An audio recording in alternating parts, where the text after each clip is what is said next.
আসসালামু আলাইকুম। জব এডুকেশনের পক্ষ থেকে সবাইকে স্বাগতম।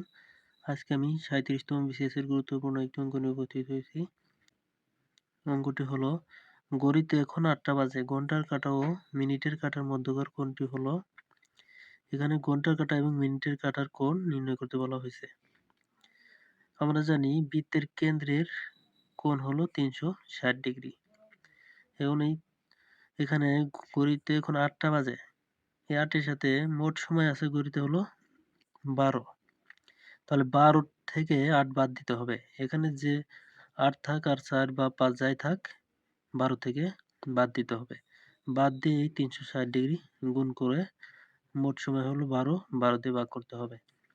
এখন ১২ থেকে ৮ বাদ দিলে থাকে ৪ গুণন ৩৬০ ডিগ্রি বাই ১২। এখন ৩৬০ ডিগ্রিকে ১২ দিয়ে ভাগ করলে হয় ৩০ ডিগ্রি। এই ৩০ ডিগ্রিকে ৪ দিয়ে গুণ করলে হয় ১২০ ডিগ্রি। তাহলে ঘন্টার কাঁটা ও মিনিটের কাঁটার মধ্যকার কোণটি হলো ১২০ ডিগ্রি। এটাই হলো অ্যান্সার। অঙ্কটি হলো ৪৫০ টাকা বার্ষিক ৬% সুদে কত বছরে সুদে আসলে ৫৫৮ টাকা হবে। তাহলে এখানে প্রশ্নটি কত বছর বছর চাইছে। তাহলে এখানে আমাদের সুদ দেওয়া নাই। তাহলে সুদে আসলে সুদ সমান সুদ আসল মাইনাস আসল।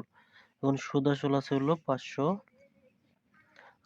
টাকা আর আসল আছে ৪৫০ টাকা। এখন ৫৫৮ থেকে ৪৫০ বাদ দিলে হয় ১০৮ টাকা। এই ১০৮ টাকা হলো সুদ। তাহলে আমরা জানি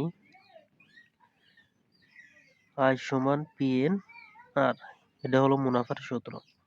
এখানে প্রশ্নে যেহেতু বছর চাইছে, তাহলে বছর সমান হলো এন। তাহলে এন সমান আই উপরে দেওয়া যাবে আর পি আর নিচে, বা এন সমান আয়ের মান হলো ১০৮ আর পির মান হলো ৪৫০, আর এর মান ৬%, বা এন সমান ১০৮ গুণন এই পার্সেন্টের জন্য উপরে ১০০ যাবে, ৪৫০ গুণন ৬। এই শূন্য আর এই শূন্য কাটা গেলো। ১০কে যদি ৫ দিয়ে ভাগ করি তাহলে ২, ৪৫কে ৫ দিয়ে ভাগ করলে হয় ৯, ৬ দিয়ে ১০৮কে ভাগ করলে হয় ১৮, ৯ দিয়ে ১৮কে ভাগ করলে হয় ২, ২ আর ২ ৪। সুতরাং এন সমান ৪। তাহলে কত বছরে সুদে আসলে ৫৫৮ টাকা হবে? ৪ বছরে সুদে আসলে ৫৫৮ টাকা হবে। এটাই হলো অ্যান্সার। এখানে আই সমান হলো ১০৮, পি সমান ৪৫০, আর সমান ৬%।